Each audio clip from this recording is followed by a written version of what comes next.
Alright, so anybody that tells me I should stop talking about the NIFB, I should stop talking to Matt, I should stop talking about Steven Anderson because somehow my small channel is promoting them, I found a new NIFB pastor. They're growing. Let's check them out.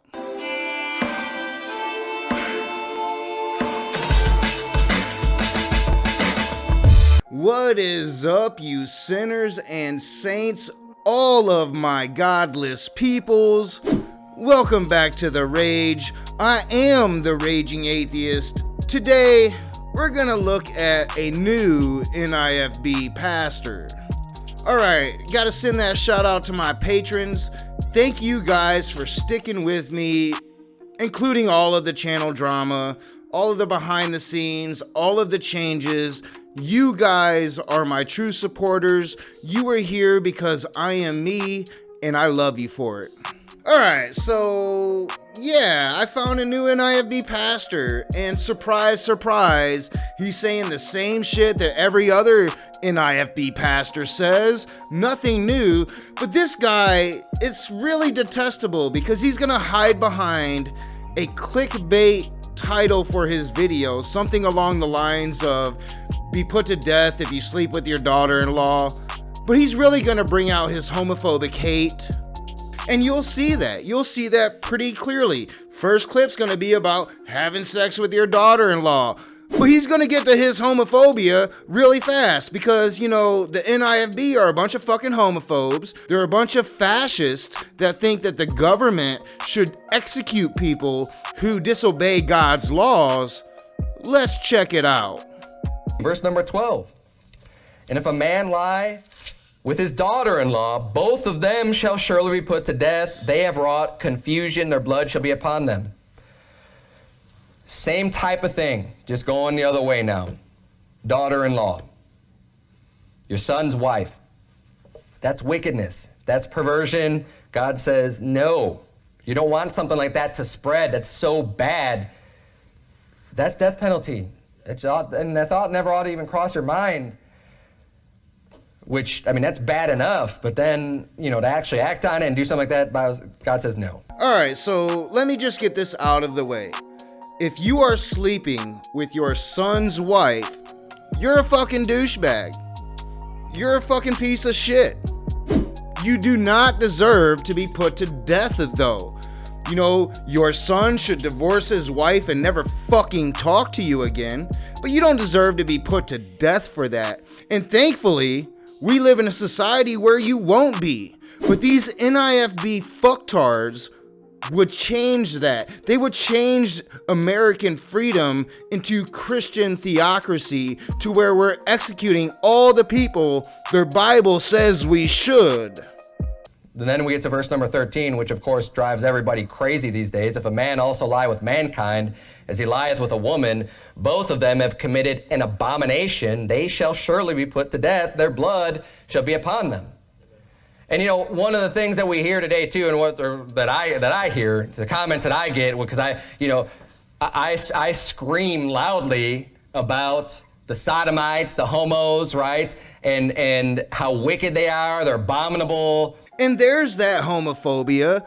There's that homophobia from God because, you know, I think I saw a news clip the other day where Yahweh was caught in some bathroom at a glory hole and he tried to deny that shit. But, you know, homophobes, they usually have a reason for their homophobia, and it's because they're afraid that they're gonna get found the fuck out. God is no different. But in all seriousness, you know, despite all the joking around about God's gayness, and to be perfectly clear, I would probably assume that most gay people wouldn't want the bigot God to be lumped in their group. So I apologize for that, just having some fun. But in all seriousness, like the homophobia of this man couldn't be contained. And as an up-and-coming NIFB preacher, well, he has to sound a lot like Steven Anderson. And he sounds a lot like Steven Anderson.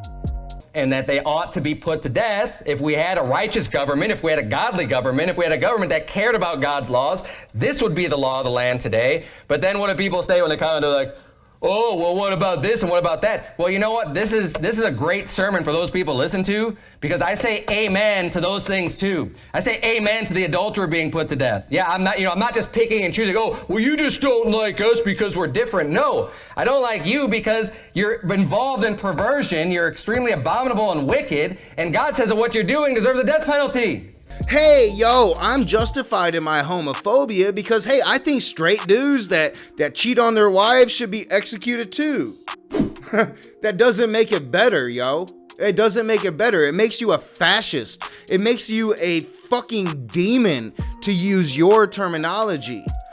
We live in a secular society now. We live in a society where people should be equal, and you would divide us more. You would kill people just because your 2,000-year-old book would tell you to.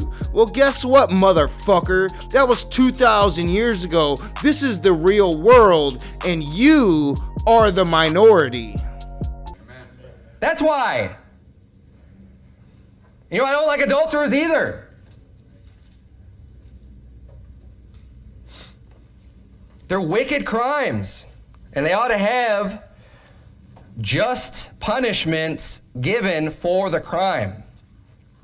Just punishments for the crime. So being gay, loving who you love, is a just punishment for the crime. Like killing that person is a just punishment for the crime.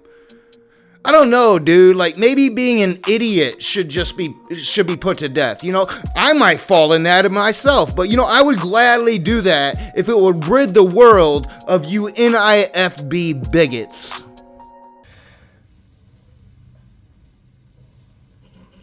People say that it's they want to say, oh, well, is it a crime to love someone? It's a crime to do these acts, and whether or not you can understand it, I don't care. That's what God said. Just as much as a crime to commit adultery. Say, well, they're two consenting adults. They may be consenting. They're going to be consenting under the death penalty according to God's law. And thankfully, we don't live under God's fucking law. God's law was written 2,000 to 4,000 or 5,000 years ago. Who the fuck knows? I mean, come on, dude. Like you live in a secular society now. You live in a free country to where the populace determines the laws. And let me tell you something. If this country were to ever become a Christian theocracy, I'd either be dead or I'd leave. So, I mean, fuck your Christian theocracy. I'll keep my secular society, and I hope the rest of America sees you for what the fuck you are. And they do. That's why you and the NIFB are trying to fucking get out to every other country in the world, because you know you've been fully fucking exposed here. Verse 14, and if a man take a wife and her mother. I mean, this is, you know, a lot of these things you just, you know, I would think, like, why do we even have to have laws like this? But the longer we go in our society, the more I see, because people just don't get it. God has to spell it out for us. And things that ought to just be common sense and common knowledge and that shouldn't even be crossing the minds of people are listed out here, and God just saying, nope, death penalty, nope, death penalty, nope, you know. You know, I actually agree with you, dog. I actually agree with you, dog. Right there, right then. God, Yahweh, is a homicidal maniac. He has this bloodlust. He should be put in some fucking psych ward to get evaluated for that bloodlust. But you don't see it that way, do ya? You know, it's really funny that all of these NIFB Steven Anderson wannabes say the same thing. They say what Steven Anderson says. And it's not all that funny, it's dangerous. Because the NIFB are fascists, and Steven Anderson is their Fuhrer. And we have to call them out. And we need to be consistent in calling them out, because they are spreading. New pastors popping up all the time. This was my first video on this guy, a guy named Stephen Thompson. A new NIFB pastor, or at least new in the regards of I just found him Never seen them before. And this is why I go at the NIFB. This is why I will always go at the NIFB until they are nothing but a memory. As always, I'm your boy Nakasuchi. I am the Raging Atheist, and this is The Rage. Subscribe, do all that jazz, have fun with it. Troll me if you want to troll me. Comment seriously if you want to comment seriously. I'll enjoy both. I'll see you soon.